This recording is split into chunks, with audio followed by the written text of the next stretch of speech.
Again, it's always nice to hear, chaplain commend the corpsmen and medical staff. As mentioned, I am one, so hey. It's a great thing. No, honestly, I love inter-service events, especially such as things like these kind of events. Obviously, as a corpsman, I certainly know inter-service probably more than some other things, since I'm you guys' doc as well. So, one of the best things, though, especially the general public knows about inter-service, is always the Army-Navy game, right? And I love the Army-Navy game for many reasons. One of which, because it's the one day of the year that the Marines admit that they're Navy. Ooh, subtle little moments in there. Right, but in seriousness, also about the Army-Navy game, and I know you guys as Marines can certainly appreciate the sentiment. It's one of the few moments there where everybody on the field would die for everyone watching at home. So it's an interesting, cool thing about that game. But, moving back to the topic at hand, I have my notes here because I can ramble like no one else. So I have this to kind of help keep me on track. And I do appreciate being able to stand in for the Navy, for those who have struggled with suicide, and especially for those who have left behind when some people faced the darkness and couldn't get back to it. My story is specifically just that. I am a survivor of 2 suicide attempts when I was younger in college. So as again, as Chaplain mentioned, we don't know why people suicide. A lot of times we're left with those questions. We're left with wondering what happened, what were they thinking? And perhaps I can shed a little bit of light into what people are thinking because I had those thoughts. So let me delve into the story. As I mentioned, I was in college, and while I was there, friends, professors, casual acquaintances would have told you that I was a happy guy, generous, friendly, crazy, in the good kind, not the stalking kind. And just generally loved life, which is true. I loved everything about life. If you can't tell, I'm a fairly animated individual. I don't think you understand how much I'm trying to maintain composure right now because I'm also on a little bit of coffee. But apart from that, my life looked calm. Everybody just thought there was nothing wrong. But the truth is there was a lot going on below the surface. There was parts about my life I didn't like. I didn't know how to change. It was more frustrating because I wanted to change it. I knew there were things I needed to fix, needed to change, grow up, if you will. That's a lot of what being 18 to 24 is all about, growing up, becoming an adult, learning how to do this thing called grown-upping. It's not a word at all, I just made it up. All right? No idea how to do it. Not only didn't know how to do it, didn't know where to start. Even if I could figure out what to change, I didn't know how to change it. On top of that, my father, who he and I had a rough relationship growing up, but was just starting to get better, had 2 strokes within 45 days of each other. The second one should have killed him. Some whole medical, incredible story there. We're not going to go into it, obviously. But I say that because not only is it tough when your father is, who knows if he's going to survive the next few hours, but I was the family member that met him at the hospital when he was med-flighted in. I was the one who had to sign the paperwork for him to go into emergency surgery because I was 21 years old at the time. And there are not words to describe or explain or even imagine what it's like when you are this far away from looking at your father who is dying. And you're trying to do a grown-up thing and sign paperwork so he can be rushed into an OR, not knowing if he's coming out of that room. So obviously he did, and he's great. He and I still have a great relationship even now. So that's just a quick little moment there. But even without those strokes happening to my father, I was still already on the edge. It just pushed me a little bit further towards that. So finally, it happened within a few weeks of that second stroke. I decided I had no reason left to continue, decided I was going to take my own life. All of the different issues, all the different problems I was trying to fix, all the different issues with, of course, my father, everything growing up from I grew up homeless, I grew up lonely, many different struggles, didn't know what to do, it just added too much. I just felt alone. Nobody understood, nobody could understand. I didn't think anyone could help, so why bother talking? So one Friday night, typical Friday night for me, which for me, Friday night meant swing dancing down in Boston. That's where I'm from. It's been a long time, so my accent is not quite as strong as it used to be, but get me wicked tired or wicked pissed, and you ain't gonna know what I'm saying. All right? So that being said, went dancing, had a great night with my friends. I went down by myself. I had a meeting to go to, so the group of us that were gonna go down, about a dozen or so, I was like, I'll just meet you guys down there later. No big deal, we'll meet up, we'll have fun. Lots of fun, of course. And then on the way back after dancing, we stopped at Denny's, everyone's favorite 2 a.m. place to stop. Certainly one of my favorite places. Had dinner, had a great time. As we're getting ready, paying our checks, getting ready to head back the, few miles, 10-minute or so drive back to campus. Hey, who wants to ride with me? I had driven down by myself and most of the way back to the college, to the Denny's there. Who wants to ride with me? No one. Don't fault them. You came in one car, you want to go back with your friends. Nothing wrong with that. But it added to the fact that I just continued to feel alone and alone and alone. So I leave the restaurant, get back, heading back to the highway, 10-minute or so drive, just feeling completely alone. All of that 3-4 hours of happiness basically had evaporated. I was right back to where I had felt completely alone. Get on the entrance ramp onto the highway, which if you've ever been to Boston, you realize that entrance ramp is kind of a misnomer. It's more like a small driveway. 10 feet off the entrance ramp onto the highway, my car breaks down. And very much breaks down. So I'm like, okay, that's awesome. Whatever, I'll just call a friend to come pick me up and I'll deal with the car tomorrow. Cell phone is dead. Awesome. Fantastic. This is going swimmingly. So I'm like, well, okay, it's 3 o'clock in the morning. Car's broken down. Cell phone is dead. All my friends have already gone. They're all down the highway, already headed home. I guess I'll just walk the last few miles to campus because I don't really know what else to do. Looked it up later. It was like 9 miles that I decided I was going to walk at 3 o'clock in the morning. But So anyway, I'm walking down the road. I get about 100 yards down the road, and I'm just kind of thinking about the day and acting all sad and depressed. And I don't say that mockingly, or it's just where I was. Okay, I guess I'll try to figure things out tomorrow. Or later that day, as it was already that morning. 100 yards from the car or so, it starts downpouring raining. Not a little bit like the kind of misting kind of thing we have here like every single day, and especially up here on this side of the island. I mean the kind where I was almost swimming within a few minutes. It was just a downpour of rain. So I just start muttering to myself, as one tends to do when your car is broken down, your cell phone is dead, you're walking 9 miles, and it's downpouring rain. Start muttering. Well, this is ridiculous. What else could go wrong tonight? I don't know. Who knows? Kind of muttering. Well, the muttering starts turning into my whole life. Can't believe this isn't happening. Can't believe this happened. Can't believe this isn't going right. Why can't this work out? Why is my father in the hospital?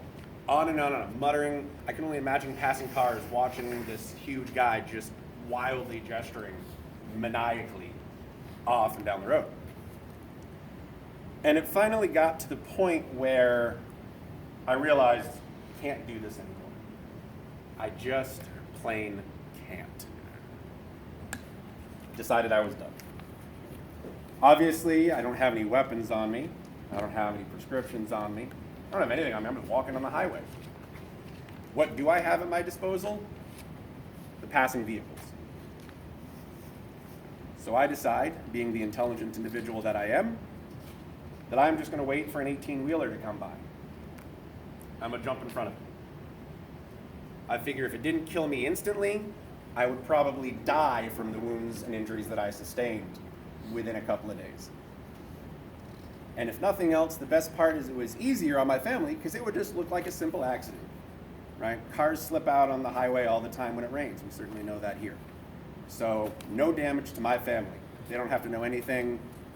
They just think I was walking and just a pure accident happened. So I wait and wait and wait. One of the Looking back, it's one of the eeriest silences you can ever imagine as you're just listening to the rain on the highway and cars going by. Finally hear a semi coming behind me. I'm thinking I don't want to look because I don't want somebody thinking I'm looking for a ride or I'm looking for help or anything like that, so I'm just listening. And finally you hear that distinctive sound of a tractor trailer going over a small highway. From the sounds of it, sounds like it's probably a pretty loaded up truck. I've been around enough trucks in my life to know the difference between an empty and a full one. So I wait and wait and wait, listening. So I decide, again, I'm going to wait until the last possible second so he can't stop or slow down or anything like that. So I turn and jump. I didn't go anywhere. I don't use the term miracle lightly, but when I say I didn't go anywhere, I'm not saying I changed my mind. I am saying, and this is true, I've done plenty of therapy since then, hypnosis, all the things. There's 3 to 5 seconds of my life that I don't know what happened. From when the truck was here to looking at the back end of the truck going down the highway. My legs hurt like I jumped. None of the pebbles and gravel was moved. Calling an angel, pushing on my forehead, keeping me from going anywhere. Call it, my legs just all of a sudden failed me. How and why and what is irrelevant. But the fact is, I'm still standing on the highway, I'm still alive. Completely just confused now. I don't think my mind has ever been that empty, perhaps ever in my life, as I try to figure out what just happened. Kind of empty like that. Rain has started to dissipate some. It's pretty much now just a little bit of a mist. I just start walking again. Okay, I don't really know what happened. I don't know how to deal with this. Not even sure what I'm dealing with. I guess I'll just keep walking. Keep walking a few more minutes. Police officer shows up, pulls over, asks, why I'm on the side of the highway at 4 in the morning at this point. I just told him my car broke down. He'd probably seen it off the exit. And I was just walking back to the college because I didn't really know what else to do because my cell phone was dead. Didn't tell him anything else. Of course, he's like, well, it's illegal to walk on the highway. Yes, sir. I apologize. I just didn't know what else to do. So get in the car. He brings me back to the campus. I get back to my dorm room, finish watching Gladiator, epic movie that it is. I had started earlier that day and shut it off to head to that meeting I mentioned. Finish watching the movie, roll into bed, sleep. Wake up around noon the next day, absolutely just, still exhausted, thinking it was all a dream, right? There's no way I could have just tried to kill myself. I love life. I value life. I know the importance of life. Even now, that's part of why I became medical, because I know the importance of life and how important it is to sustain it. Didn't think much of it, just thought, wow, that's a really weird dream. Maybe I should try to talk to somebody, maybe not. But I get up to go do the morning's activities, as we all know when we wakes up. And as I'm walking past and out of my room, I look over to the TV, and as DVD menus do nowadays, it's still playing. And I realize, why is the Gladiator menu just up on the TV? It all came flooding back. It was not a dream. I had actually tried to kill myself. And for reasons I can't even explain, I'm still here. So I called the dean of the school, called the chaplain of the school, called my parents, and my mother at this point. School sprang into action in the appropriate means. I ended up getting a 2-week leave of absence from the school to work with it and to deal with the issues. And the school was completely supportive. They didn't just throw me out, come back when you're healthy. They were checking up on me throughout those 2 weeks. Wasn't allowed back on campus though. I certainly understand. And got the help I needed for the moment. When I came back to campus, like I said, that 2 weeks later, I was going through my notebooks, my textbooks, things. I found a note in one of my folders from one of my fellow classmates who was in that Friday morning class with me.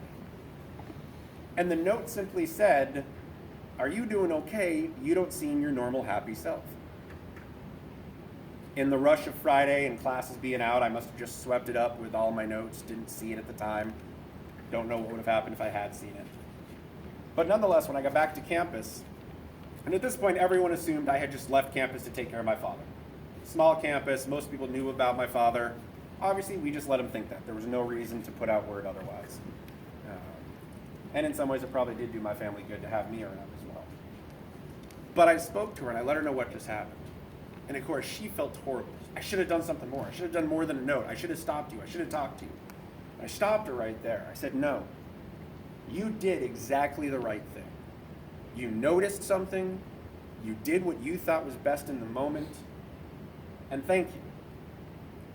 Because regardless of the note, regardless of the fact I didn't see it, didn't respond, whatever, what I did is not your fault. You did not cause me to try to suicide. You did not cause this moment. You could not have stopped this moment. So again, I thanked her for doing what she could in the moment. And she felt better at that point as well. Fast forward a few more years now, living in a different part of the country, living with friends. I'm unemployed. I literally could not even get a job at the Golden Arches. Literally can't get a job at Burger King. And there's nothing quite like the feeling of being in your late 20s with college education and you're told McDonald's tells you that you're not for them. What the heck? Okay, that's awesome. So I don't know what to do. Obviously, bills, I'm trying to figure out how to pay. I'm doing odd jobs here and there, trying to find things. But just realize, again, I feel like life is going nowhere. I still value life. I still have importance on things I want to do. But who cares about the future when I can't pay bills now?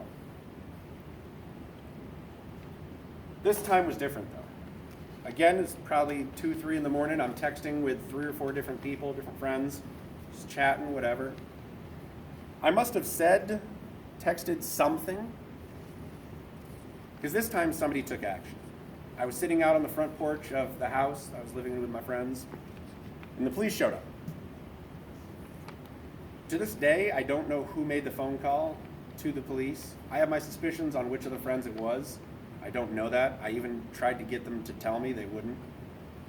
Nobody did, which is fine. When the police showed up, they started asking me questions. I very quickly realized that I could either choose to go with them to the hospital or they would escort me there. And realizing at that point it would probably be easier, and I really did want help, I went with them. And again, I say that to say that, yes, I was pissed at this individual that I thought made the phone call. Completely angry at this person for ruining my life. Completely screwed up my weekend. I didn't plan on having a weekend. Matter of fact, given the earlier incident, I probably would have made steps to ensure that this time it actually happened, given a few more hours in my own head. Pissed at that person for weeks, unhappy with them for months. Looking back now, I am very grateful whomever it was made the phone call. Because even though I didn't know it at the time, I needed that phone call to be made. So bottom line is, in both of these moments, although the reasons were somewhat different, I felt like life had no purpose. I had no direction. I had no mission, to use a military term. I was just floating there. I was just existing. And in fact, you hear a lot of time about suicides being an irrational act. And yes, to some degree it certainly is. In my case, it was a conscious decision to make my family, friends, and world a better place. They didn't have to support me anymore. They didn't have to figure out what I was going to do next. It was a conscious decision, relatively speaking. Bottom line is, I was sitting here struggling with what to do, where to go next. I had a friend of mine in the military. He'd been in for close to 10 years at that point. Loved it. Said, hey, you've thought about joining the Navy for probably a decade myself. Why not give it a try? See what happens. You literally have nothing to lose and everything to gain. figured, well, that certainly makes sense to me. I guess I could go give it a try. So I went to everybody's favorite MEPS process, and here I am. The big thing, though, and as much as I love the military, and I love serving our country, as I'm sure all of you guys do as well, the Navy gave me the stability and the foundation I needed to find out who I am, to find out how I think, how I work, and what's important to me. Am I the Navy? No. Am I ready to leave however long my career is? Am I going to be, oh no, what's going on? I have nothing left? No. And I'm not saying that's necessarily a problem if people are that way. The Navy allowed me to find my identity, but the Navy didn't become my identity. It gave me the steps and the strength I needed to get healthy. And that's the big thing now especially, is now that I am healthy, the big thing is knowing that I can help others become healthy. And importantly, I know that if someone needs a hand, I'm going to be there to reach out and grab. And if I need a hand, I know my brothers and sisters will help reach out to help me stand up. And as has been said a few times, that's not a sign of weakness. It's realizing I am at my end. We're all here for each other. We talk about fighting for each other, right? Yeah, we all razz and joke, and especially inter-service jokes and comments aside, we all know at the end of the day, we're all here for each other. We're all here to help each other get through. Suicide has a huge stigma. It's been mentioned a couple of times today. I'm sure you've heard that before, right? It's a sign of weakness. Why can't you just figure yourself out? The goal of Fight for Each Other and my own personal goal is to try to eliminate that stigma by talking about it. Yes, it's uncomfortable. Yes, it's awkward. Yes, sometimes you don't know what to say or how to react.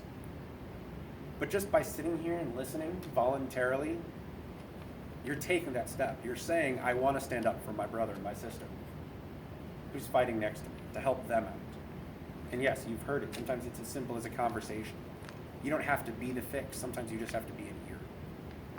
And I know that through events like this and through events like 5K runs, getting awareness out, and just asking the question. Yes, you might piss your fellow Marine off. You might piss your fellow service member off. But better to piss them off and have them be alive than not ask the question and potentially deal with feelings like you could have done something. And I don't say that to put guilt on anybody if you didn't do anything and you did lose something. But you're here now, and look forward. And I know that through this we can end suicide and end that stigma for good. And I do mean good in more than one way. Thank you for letting me share my story.